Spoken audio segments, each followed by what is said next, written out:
Bonjour à vous tous qui êtes connectés sur Lokole TV et bienvenue dans ce beau plateau de Nazoemba Nazotea.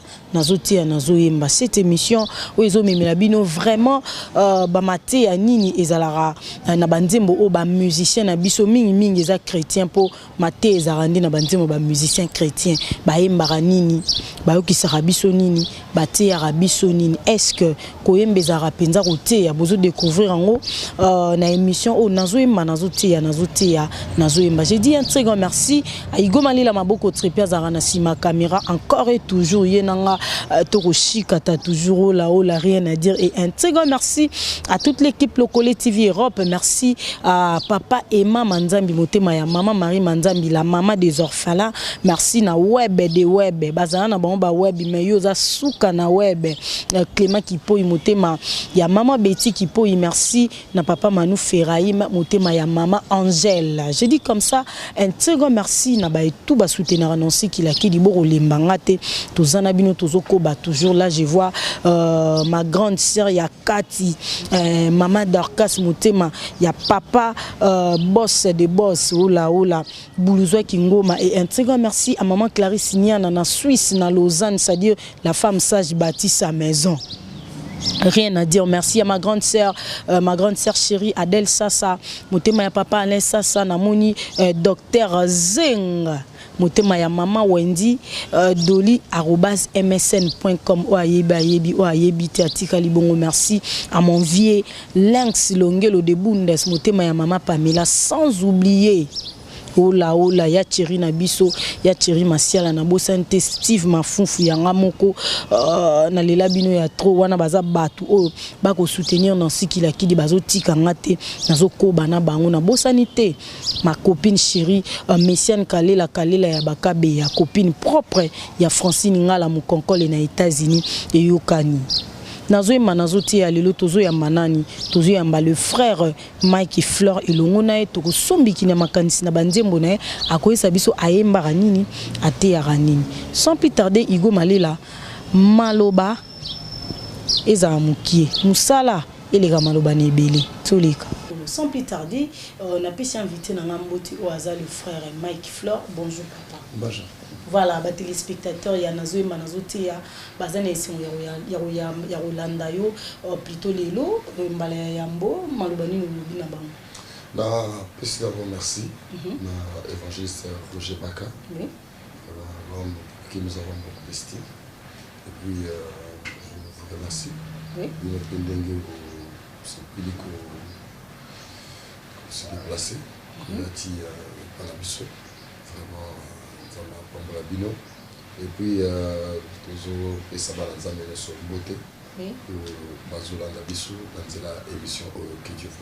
voilà, merci beaucoup est-ce que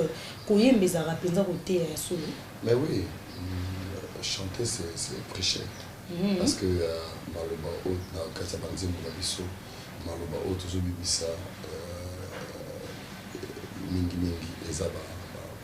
message contre Palanzambe, mingi ce sont des versets bibliques où toujours Kangisa n'a pas pensé selon réalité toujours mona, selon inspiration. Alors vous sentez que le bagnon c'est bima parce qu'il besoin ça. Alors le bagnon c'est salema pour restaurer pour lundi ça pour affermir, pour adorer ou bien pour Zambe, vraiment ça c'est tout ce qui vient de Dieu, c'est la parole de Dieu. On a sans soin. Voilà, merci beaucoup. Frère Mike Fleur, vous en avez quelqu'un qui marqué dans l'album Nyonso Sala? Vraiment, tu sais, dire que Nazan a quelques chansons seulement Oyo et Markanga, c'est un peu fort pour moi. Parce que personnellement, je considère que toutes les chansons de mon album, de mes albums, et les Rebetaka, vraiment, personnellement, on a mis mon roi Mutumsusu à Hollande, Mutumsusu c'est-à-dire, et impact à la vie dans l'amour personnellement. Les gens avancent Mutumsusu Moni, ou Yembiango, tant que le ah, les autres bêtes, est-ce que ça ou bien ça, tu vois un peu, tu te rends compte que ça aussi c'est bien parce que moni eza lokwa miracle miracle eza eloko nzambe azosala eyelekelana canal oyo nzambe azoutilize po esalema c'est-à-dire nabeta tolo te naza orgueil te okutanga te vraiment ke moto wana azosala orgueil parce que nzambe asali ne boye to nzambe asali bo jamais vraiment okutanga bongo te alors na mimo na roi moto à part par rapport ya moto na yokaka azoyemba alors yango ekitsangaka mapeka somona parce que so nami yebi ke nga wana motu nazoyemba ekopesa nga esprit mosusu omone ekobakisa mwa orgueil kati na nga mwa lolendo oyo eza bien te dans la vie plus tu montes plus ozomikitisa yo moko quand tu te rabaisses le Seigneur va t'élever. Alors pour répondre à ta question, je crois que quand j'auditionne mes chansons, je suis personnellement épaté. Et je bénis Dieu. Parce que na komaranze mouté, na somaranze mouté, alors nyonso yo na tchana album na sont des inspirations zamba pesanga. Alors et comme ça c'est au vandara boye na kenara na studio na bandi yemba nzengu na oti plat na ebi place otité malobezo sopanara na katia makanisi na ngana katia mtema ozokendeka bongoti au réaliser que nzembo mesidi après quand aussi la nzembo nde on comprendre que vraiment un travail spirituel et ça. Oui, ça c'est bien. Siko nzembo oyo ya tikanga ina ebiso maloba nzembo aniza vraiment nzembo mo bat bayemba mutro tokoyeba mateza nzembo nzembo wana ya Shilo d'abord eza louange. Oui. Parce que la louange vient du témoignage. Louange est où tu as un témoignage. Yango moni Israël bakatisi mer rouge. Oui. Il y a bakatisi mer rouge. Myriam atinda kinzembo. Nzembo atinda keza nzembo louange. Parce que makambo misuzo mona ezo kamusa. Comment est-ce qu'on peut traverser la mer rouge? Bokatisa mai na mabele. Mai telemi. Mai salimir mibale. Parce que bozo katisa mai voilà. Ça c'est un grand message. C'est-à-dire ce que mon mur mibale telemi, mais mur ya mabanga te. Mur ya mai parce que mai il faut écouler.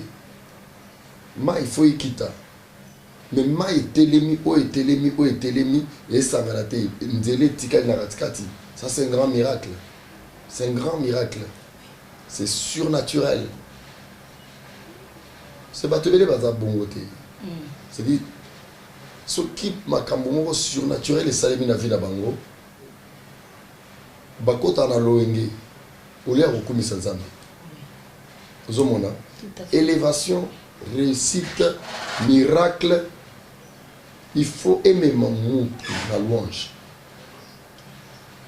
Mais c'est pas ce que nous voyons aujourd'hui. Le miracle, la réussite, au salé le romo bonzamba sungyo le romo salé miracle mo salé mina vinayo, au lieu que aimer maillot la louange, aimer mieux orgueil, aimer mieux na bilobela, au moins pesa sous batumbo tété et commis makambo mo oboy. Moi je pense que Nzembo ya Shilo composition à Nzembo na Et où t'as une inspiration, Moko, le reste Sabino a acheté en larmes avec le là. Dans ce cas, ça, n'a qu'un ngomba. Souvent, ton dos kende dans la montagne, dans ngomba, toujours pesa. Beaucoup de postolo, baba ou basamelaka. Allez, c'est mieux quelque chose au pessier, nous c'est sur café mingi. Pessier, mais Johanna, je n'avais pas d'argent. Alors, Koko Mananga Nangomba a saigné bon Nazaki Nangote. Or, chaque fois, ceux qui mboule betaka, to bata mande na banda kuna bangwa miki wana. Siko e coïncide jour wana a saigné bon Nazaki Nangote. C'est nous a 500 francs fotaka transport aux onga. D'ailleurs, quand il fallait na kita la victoire na retour na tamboli pe makolo. On a accueilli place d'Andova, l'église. Alors, l'air de commis à Sengi, l'habitier dans un bon côté, à Boui. Moula pe bando beta. À Sengi, na kota, na ndakunaye, à Boui. Alors, il y a tikani li banda. Mbou les autres beta. C'est-à-dire la poly Bible et poly notre et poly, c'est-à-dire ebeti ya mbula pena ya ebele na mabanga. Je vous dis les acquis expérience moko ya au Saranate. Nesco na 4 heures du matin mbule kati na malili wana ne na yoki bamai siko ezokita sikoyo nde na se poser de question mais mai oyo côté kendaka na ba fleuve na océan etondaka te ndenge nde na bando embakaka ba na mona gani nde makambo bando ya tika ngai ne biso maloba motema na ngai elati ko shilo soki na bandi na biso na bando koma makambo o nzamba sa omoni na vie. Il ne faut pas poser la ingrat devant Dieu. L'ingratitude tue. Oui. Batu bazo tala na misu na bango ka makambo onan bazuite. Mais bazo bossa na makambo o bazana ngo déjà. Or, soko lingi ozwa eloko oza na ngote. Bandana ko mona elo oza na ngo. So moni elo oza na ngo. Oloba nzambo apesinga téléphone nzambo apesinga mutuka nzambo apesinga boyi bana nzambo apesinga mwasi ndenga apesinga wana aza na capacité ya kopesanga eloko mususu oyo naza nango te. C'est-à-dire lorsque tu regardes ce que tu as, tu peux espérer ce que tu n'as pas. Oui. Parce que elo ozanango, les autres accès qui nzamba zalaka. Les autres accès qui nzamba pesaka. Les autres batambola zana bilambati. Les nzamba lati so elamba. C'est les romona o nzamba sali. Okoko like susu o nzambe na no pesité. Atebele basabo. Natana l'église, bazo mona kaka, bazo senga ka onan bazana moti. Yango ngana zara na principe. Na wuchi ko instaurer, nzamba pesinga penser moko, na kata confinement na peut-être sobo so mona ngo déjà, adorer malgré tout. Oui. C'est-à-dire même si tu es malade, faut adorer. Même si tu n'as pas de travail, même si il faut ça c'est-à-dire c'est la vie des hommes et des femmes satisfaits. La satisfaction apporte l'adoration et la louange. C'est-à-dire, nous devons vivre en Christ comme si nous étions déjà satisfaits. Alors, yango, l'air na moni nabi, ce qui n'a pas au coma, ce que Dieu a déjà fait dans ma vie. Nga Mike, basi ban levanga.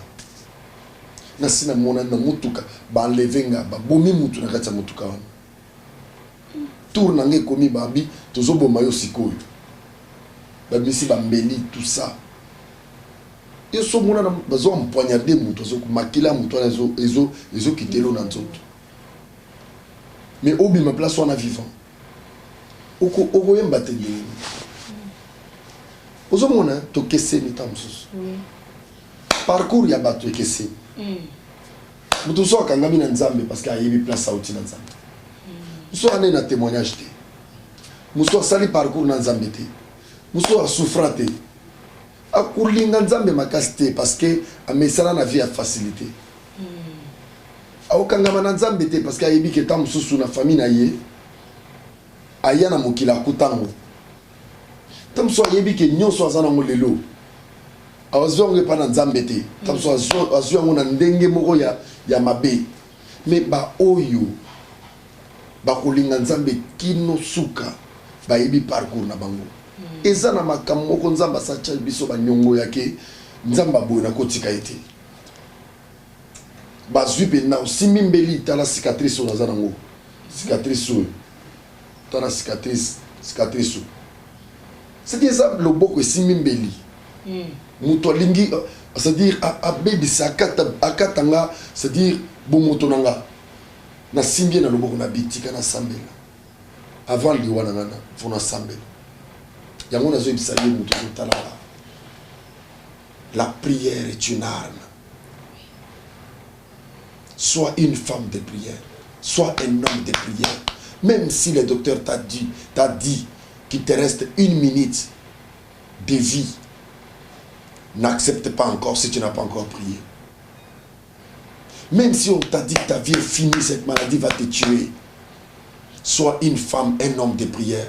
Même si on t'a dit que Yoko Kufokobota te, je t'informe qu'il y a un Dieu qui répond aux prières. La Bible dit que tout homme qui s'approche de Dieu croit que Dieu existe et qu'il est le rémunérateur de tous ceux qui le cherchent. Je connais le Dieu que je chante.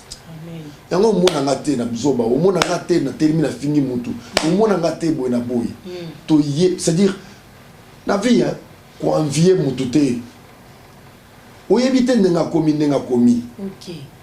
Parce que vie tout ça papa, ils ont parlé un parcours. Place moutou na moutou na nzambe. To yebite. Soki na bandi okoma, makambo nzamba sali na vinanga. Bien aimé, soki na bandi okoma. Makasa nyoso mokili aussi là parce que zebele makambo nzamba sali zebele. Combien de mes amis basi bakufa? Combien baninga nanga ba yebi atanzambe te misusu ba mela masanga. Il y a même des amis oyo baké ko simba ba place ya mabe. Il y a même des amis lelo bango ba yebi ata parole te, ba yebi ata Yesu te. Ba yebi te. Bien aimé, des fois lelo zolo ba nzamba zate parce que ozo kanisa te. Kanisa place ondo lala. Lelo zolo la Kinshasa na courant. O na courant epanayo. Er mogola ta na buto la muki otali mobali ozana ena mbeto tali omitali otali boto ozana ngo otali pe mobali obi vraiment est-ce que ngai na bongi na mobali aboyi otali mwaso ozana yo mitali omoko bi est-ce que nga mutune tinga est-ce que na bongi na mwasi aboyi tala mwaso na bowela ye na komene mibali. Pourquoi tu n'es pas reconnaissant envers Dieu? Soki na bandi okoma bolamu na nzambe makasi so bokile aussi là. Ngana ndola la l'église. Na sala l'église 7 ans, nazo la l'église, bato babinga baza. Papa tamususu yo bozana mapa on a bino belé na Kinshasa. Tamusu yo zana bandeko ro bazana bambungu ebelé, mais tuna muto ale kalne kan l'église na Kinshasa. Pona koyeba na fole kana nzela musicien mususu ya munene. Afula yo ne bat balobaka. Yo ko utaka boyo tisoki wapi place ozaki wana oyeka na Kinshasa mbala mo osali mo nzembu moko kaka. Baye bio okomo kende pe États-Unis okomo kende pe France okomo kende ata yo moko. Il y a un Dieu quelque part. Amen. Il y a un Dieu quelque part. La fidélité envers Dieu provient de la reconnaissance. Oui. La Bible dit, oui, le bonheur et la grâce m'accompagneront. M'accompagneront. et j'habiterai dans la maison de l'Éternel jusqu'à la fin de mes jours. L'attachement, les autres na nyongo, on zambazo chabiso, na kopesa kabiso, bonheur, na grâce. C'est quand Dieu te donne la grâce, quand Dieu te donne du bonheur, c'est dit, et au côté son nyongo, on sentit que nzambo salinga boye, nzambo apesinga stabilité, nzambo komisikane na zaboye, na otika iponami.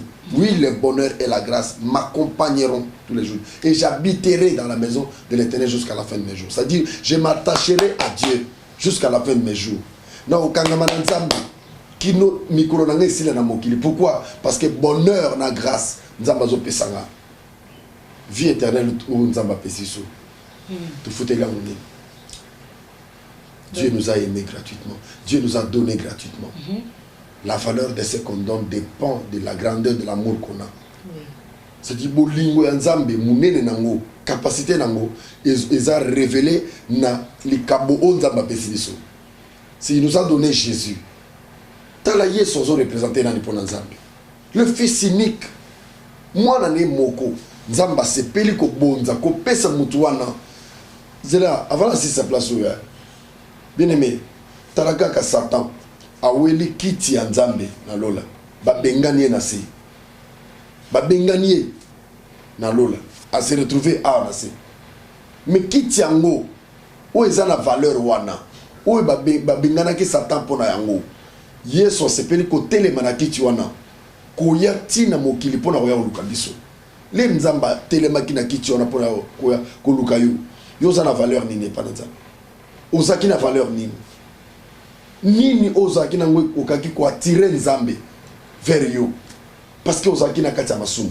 Alors souviens-toi de tout ce que Dieu va faire. Regarde les témoignages, regarde la grandeur de ce que Dieu a fait. Regarde tes enfants, talabano yo botina ilongi na yo. C'est simple. Talabano nzamba pesio na ilongi na yo. Est-ce que tu espérais vraiment ce genre d'enfant? Quand Dieu veut donner, il ferme les yeux. Dieu n'a pas besoin de conseiller s'il veut donner.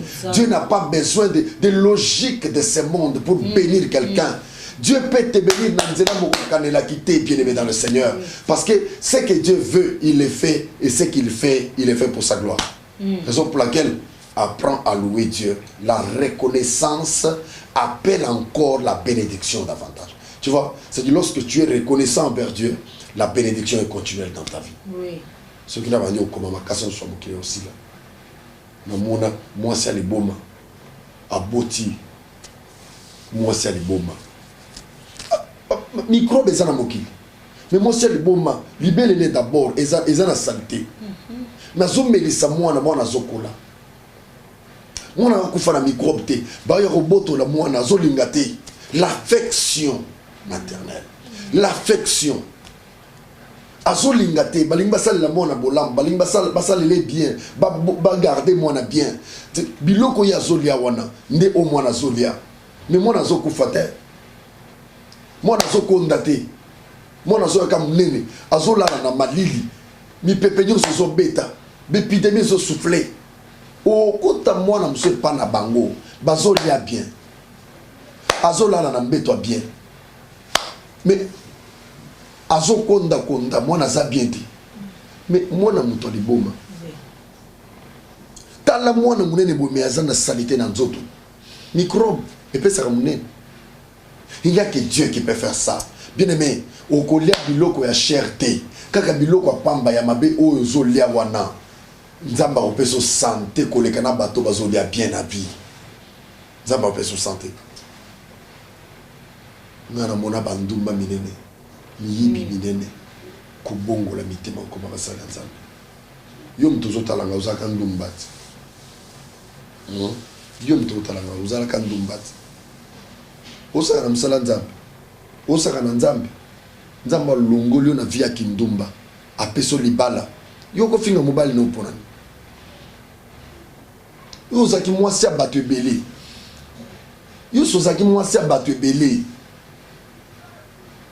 Mais Dieu t'a fait grâce. Nous avons appelé son identité. Nous avons appelé son adresse. Nous avons appelé son stabilité. Nanzela mobali wana. Amoni kindomba noté. T'as la place nous avons lokota yo. Les gens qui jouent avec Dieu aujourd'hui, ça n'a parcours dans Zambété.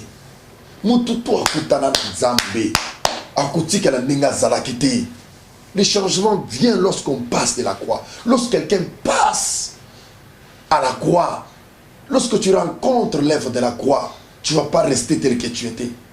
Il y aura un changement. Non, non, non. Mouto yaza auto yebate. Kanisa place au Wuta. Il y a un village. Papa, il y a un village. Lingalo yebite. François yebite. Tu le peux pas yebite. Kikongo yebite. Quand le dialecte n'a bien en ondolo bango. Les gens ont Kinshasa comme au de Dubaï. Kanisa place Zambalo Kotayo. La louange vient du témoignage. Regarde dans ta vie. Si tu n'as pas encore touché à ce que Dieu t'a promis, si tu n'as pas encore vu les promesses se réaliser dans ta vie, mais est-ce que les réseaux métal, vous avez souffle d'éviter? Alors, Baba na munagani. Ceux qui n'ont pas de papa na kumisu ndengeni. Ni mwema sana. Nzambuza malamu mingi. Nzambuza malamu. Vraiment, c'est la signification de cette chanson. Voilà, merci beaucoup. C'était profond. Au côté pendant la Kati. Nakangelo Romoro Lobi, la louange vient du témoignage. Naïbité, aujourd'hui, côté témoigner, nous Lobi, a témoigné à ta on a dans ma pesa nzambe merci et nous à moi passi c'est dû à quoi maté à tozo ka bien té ça ndenge tozalé la vie est un problème et à maturité. Oui. Ce n'est pas n'importe qui peut adorer Dieu. Nous tous ceux qui ont une maturité à comment ma monnaie. Donc on a été aveugle. Mis sur fond ma boue. Mais nous avons des hommes. C'est qu'il y a des gens qui parlent pour ne rien dire. Oui. Il y a des gens qui regardent pour ne rien voir. Il y a des gens qui écoutent mais ils n'entendent rien. Nous tous sommes comme on a. À mon épée, il y a un miracle. Na comme ça zambi. Mais allez mbaraboa bandi. Zambo tikinga boye, zambo tikinga pona nini. C'est à moniter. Si tu n'as pas encore vu, oui. Mon comme ça. Commence par voir. Ce que mon nez a taillé à yote, tala on zamba tala, sayo. N'est to vandi boy. Nzamba ro pambola biso le même jour. Mais ya yo li pamboli et ya avant yanga. Jour où yon nzamba zo pambola. Azo pambola biso nyonso. Mais ko koma ya li pamboli wana, ko simba ya li pamboli wana, mutra mutazana tana ye. Nzamba otala son apesi na oyo na tan oyo na obungisa ye. Soki ya oyo monani sikoyo na loko sanza nango. Ici là. Kufanoki. Oyo son apesi mbala moko boy. Na zela ya ye ko kakara et ya kaka so akokisi 50 ans. OK. Parce que soit sur 50 ans. Akoba ça 10 ans allez akufi nango. Si partout nzamba kanisaka na ndenge na ye. Sikoyo soki okokumisa nzambe pona oya sali pona yote kumisa nzambe ata pona oya saleli mususu. C'est que la plupart des gens ne font pas. Aujourd'hui ba poison le kebele pona ni kobomele kebele pona ni muto zo mona te loko ya zanango mais azo envier kara o ba muso bazanango ata soki c'est que l'autre a c'est ce qu'il a. Mais un sorcier il méprise ce que lui a pour envier ce que les autres ont. Au côté muto chelo poison pona iloko c'est-à-dire azolo que l'eau azanango déjà. Mais acheli la muto poison. Or ngana na principe soki nzamba pamboli muto za pembeni na. C'est-à-dire nzamba za musika na ngate. OK. Si Dieu bénit celui qui est à mes côtés, ngana za ao. Dieu te bénit. C'est-à-dire, je me réjouis. Quand Dieu est dans les parages, c'est une bénédiction. Il suffit qu'il soit là, présent. Ce qui nous a c'est-à-dire, Nzamba za place one. Ce qui est comme les paniers sur kill. Oui. Nzamba osa la peine à vivre. Mais ebele babungi sa bénédiction na bango na mitema mabe. nzamba saleli mutu oleke beaucoup misa maboko bobeta maboko beaucoup misa nzambe pona oya sali bino bosiliki bozui ba parti pris bona boy c'est-à-dire l'air ozo sala eloko ezo kende na ozo kanga bana le banzambe te nzamba opambola mutu pembeni na yo akei musika ke pambola ya musika parce que yo on s'est déconnecté na nzambe tu marches pas selon les principes alors toko misa nzambe pona kwa sali biso. Même si tu es là en train d'attendre ce que tu n'as pas encore trouvé, ce que tu as demandé, mais ce que mon nzamba sali là mutu mususu comme ça ah nzambe faut pesi frère wana pamboli ah nzambe opamboli na libala nzambe zo lokumu parce que na moni opesi sœur wana libala c'est-à-dire nzambe opesa mabala tu vois non les nzamba zomo le lokwana azomona posa mutema na yo nzamba kanisela pe yo voilà na début awa olobaki olala na église 7 ans tango bandi oyendela nzambe est-ce que wana message moko oyo nzamba apesa nde tomona nzamba abengi pasteur apesi message moko akende yo oteyaka repentance yo oteyaka mate ya grâce frère Mike Fleur ozana eloko nzamba apesa oyo na banzembo no nyonso tout retrouver na nzembo na nyonso okuta adoration ça. Dans Jean 4 la Bible dit l'heure vient elle est déjà venue où les vrais adorateurs adoreront les Pères en esprit en vérité. Jean 4, 22. Ma soeur, la vie awa. Dans la pensée aux âmes adorer malgré tout. Okay.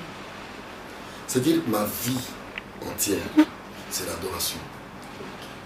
Okay. Toute la Bible là, c'est l'adoration. Toute la Bible. Partout où on parle de Dieu, il s'agit de l'adoration. Parce que si on doit marcher dans la sanctification, c'est pour plaire à Dieu. C'est l'adoration. Si on doit se repentir, c'est pour plaire à Dieu. C'est l'adoration. Si on doit soutenir les pauvres, c'est pour plaire à Dieu. C'est l'adoration. C'est-à-dire, tout ce qui parle de Dieu nous révèle ce qu'il est. Ok. Oui. C'est quand on parle de Dieu, on voit ce qu'il est. Et ce qu'il est nous pousse à l'adoration. Okay. Ce qu'il fait nous pousse à la louange. C'est-à-dire, la louange, c'est le témoignage. L'adoration montre l'être de Dieu, ce que Dieu est. Batelele, pour les qui va bunda pour être na bango, bazo bunda pour apparaître.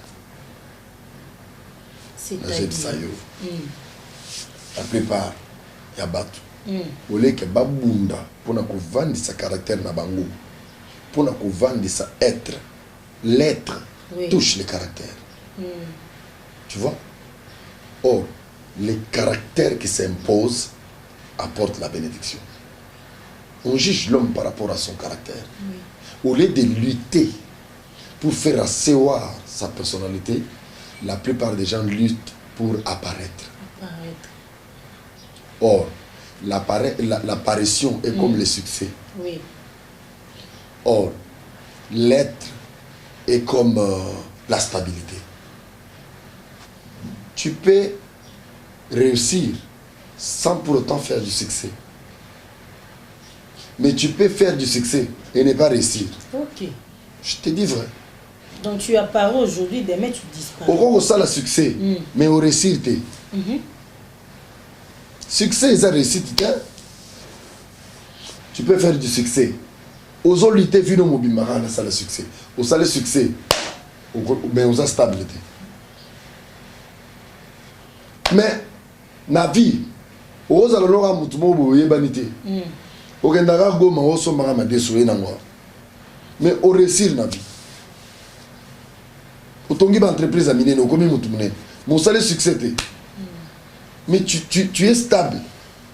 Pas parce que ou apparaître, non. Il faut faire attention dans la vie. Alors, on découvre un véritable enfant de Dieu lorsque toute sa vie est dominée par l'esprit d'adoration. Ça touche la maturité. Ce n'est pas n'importe qui peut adorer. Il faut avoir la nature du Père pour adorer le Père. Parce que c'est la nature du Père qui connaît réellement ce qu'est le Père.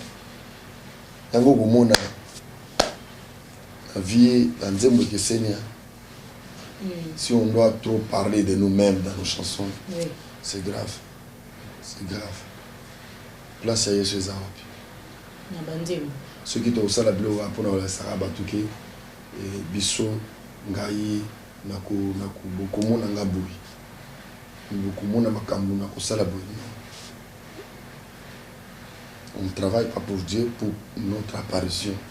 Nous travaillons pour Dieu, pour son apparition. Quand Dieu apparaît, les gens vont aussi nous voir. Mais ceux qui ont mis l'accent, c'est dans la plupart des cas, ceux qui veulent épater sont épatés.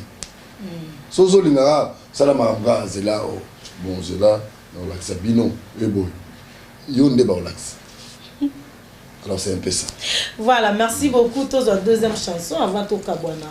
On a invité au Konide Mouni, tout le monde. Zamba kochela motema, zamba kotutela tolo, zambe ya motema malamu we. Eyende nzamba kotigela, lingenda, lingende, Yesu lingenda, lingende, lingenda.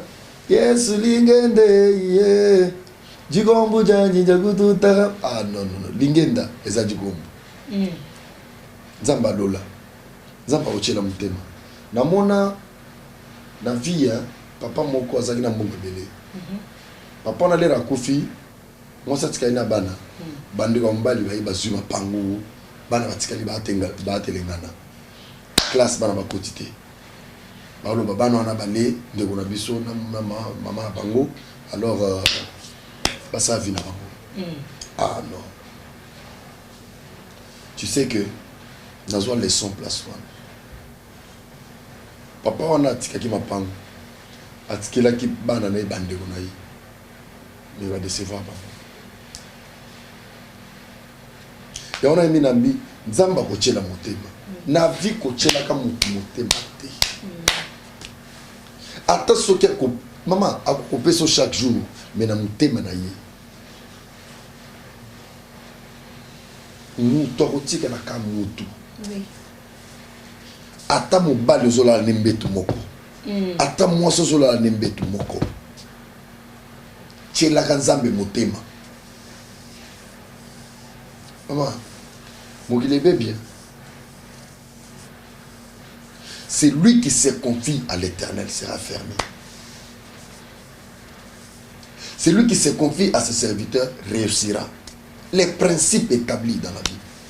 Zamba rochela mutema. Combien de fois sont déception? Otalela batu combien va décevoir? Frère, Minerva la pamboy. Ozo salabouille. Regarde, nous sommes arrivés dans le temps où nous devons dire à ceux qui pensent que sans eux nous ne pouvons rien faire, qu'avec ou sans eux nous pouvons faire quelque chose. Il y a des gens qui disent, hein, Yokout, au sein de l'oroté, ceux qui n'ont pas au sein de l'oroté, dis-lui, avec ou sans toi, je peux faire quelque chose. Les pouvoirs qui nous poussent à faire quelque chose ne viennent pas des hommes, ça vient de Dieu. C'est une capacité qui vient de Dieu. Dieu peut utiliser n'importe qui pour te permettre de faire ce que tu as envie de faire. Moutouana kolinga, tamuso soit boyi, ça ne dépend pas de lui. Nzambe soit linga utiliser moutou, à utiliser n'importe qui. Ce n'est pas lui. Nzambe ne moutou simi moutouana. Atinde nanko. Na lingi projet moko esalema na mutu tem nzamba tindi mutu wana na nko pour que projet wana esalema.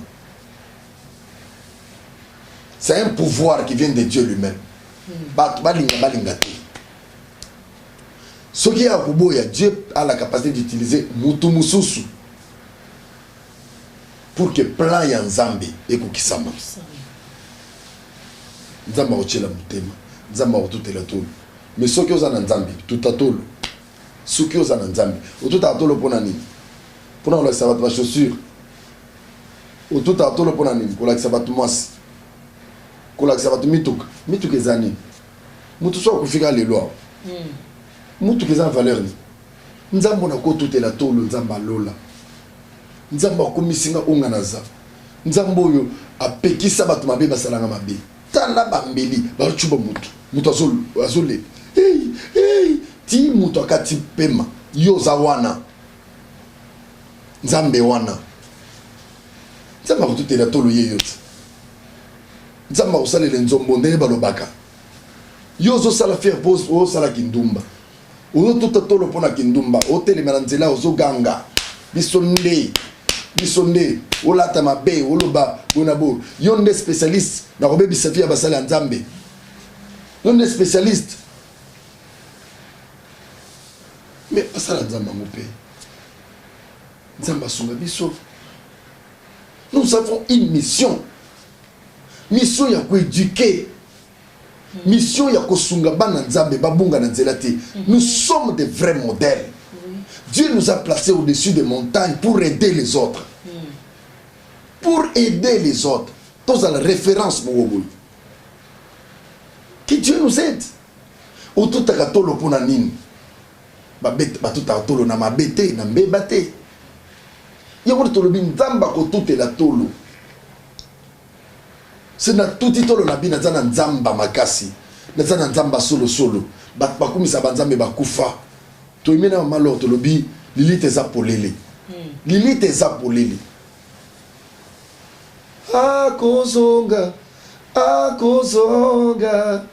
Akozonga kukamata basatu kuna nalola pasie zate maladi zate minyoko ezate toko sangana na bajelu toko aïe.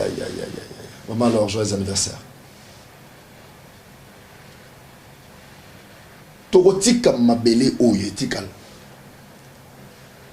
Vraiment nzambe abatela biso nzamba ototela tolo yine nzamba otikela bana. Papa otika ki bana na maboko bandeko ne bandoki. Atiki bana na maboko ya ba irresponsable. Ba traiter bana balobi ke bana baba bandoki. Batiki maman nazo souffrir na bana. Tout ça. Les rosana na bomoi. La kisaba na nzela nzambe. Les rosana bomoi. La kisaba na no Yesu. Yende héritage ya solo. Ya utiki la bana. Héritage. D'ailleurs na zwinze muka ao.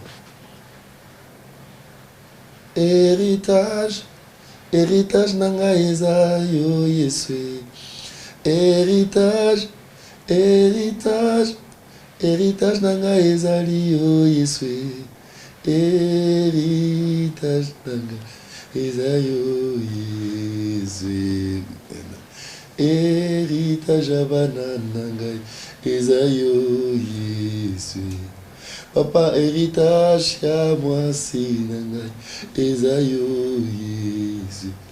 Soki natikeli bango baboti bako sundola bango soki natikeli bango ba oncle bako wangana bango héritage na tu vois non c'est la yemi nzemu c'est son la studio na tshenzemu ka bongo héritage ya solo rotike la bana héritage ya solo rotangisa bana no ta l'église ata wapi la kisabatu Yesu kula kisabatu bilamba noté kula kisabatu tengo tonga ba fila vraiment. Voilà, merci beaucoup frère Mike Fleur Tokomina Souka. Mot de la fin et puis liloba pour l'émission et puis pour la chaîne. Vraiment bolandaka émission oyo. Nazoemba nazoteya. So bolingi bozo ka frère Mike Fleur na chaîne oyo. C'est-à-dire awezandako. C'est ici je suis à la maison. Vraiment. C'est-à-dire sozana posa ozaba news nanga obandomone lango awa. Et puis tout ça na pensé on zamba pesiliso. Adorer malgré tout, beaucoup de YouTube nabiso, Mike Fleur Mulumba Ministries, beaucoup de news nabiso nyonso, et aussi beaucoup ya na chaîne Oyo, ceux qui au tali kunate tu vas me retrouver ici. Vraiment, sois fidèle à cette chaîne. Je vous aime, j'aime Papa Roger, maman, que Dieu te bénisse. Amen. On est vraiment ensemble. Nous avons besoin de serviteurs de Dieu authentiques. Ceux qui peuvent nous influencer positivement. Oui. Vraiment, que la gloire de Dieu soit favorable. Le dimanche prochain, ce dimanche qui vient, nous avons adoré malgré tout. Soyez branchés, vous ne serez pas déçus. Que le Seigneur vous bénisse abondamment. Voilà, c'en est fini pour aujourd'hui. Bolandi, Boyoki, pour comprendre Maté Nini Yarana Banzembo, au frère Mike Fleur Abimsi, la Rabiso, Ndera na Lubara, télévision à radio, Tena TV Bayo Kaka, Peba Monara. Merci beaucoup parce que vous avez belé, Ibosa Baetando Ike Nabino Bolandi, Sali Trembote. Soyez Bozana ba idée, Ozana na moi question à retourna, Ozana Mambarolo Baba numéro, ils affichés au Bengi Topé au Komi et au Komi la Biso. Moi, j'ai dit comme ça, merci. Na Igo Malela Maboko Tripaz Aki na Sima Caméra, merci na Moussala Kitoko, merci également na Merveille Loukeba Merveille, merci na montage à Kitoko et Yokani PP600 et un très grand merci na équipe Bombalo Colé TV Europe Tolobi. On est ensemble, il n'y a pas à modifier. Merci na Batutu. Balinganga na bao balinganga te, je vous aime beaucoup. Nzama pambola bino botika là toujours connecté, branché sur le Colé TV. Boza jamais déçu, ba abonné. Bomata ba j'aime na ba émission zanga te ba commentaire pe na c et ça la très motte na lela bino ya toto kuta miko ya bye.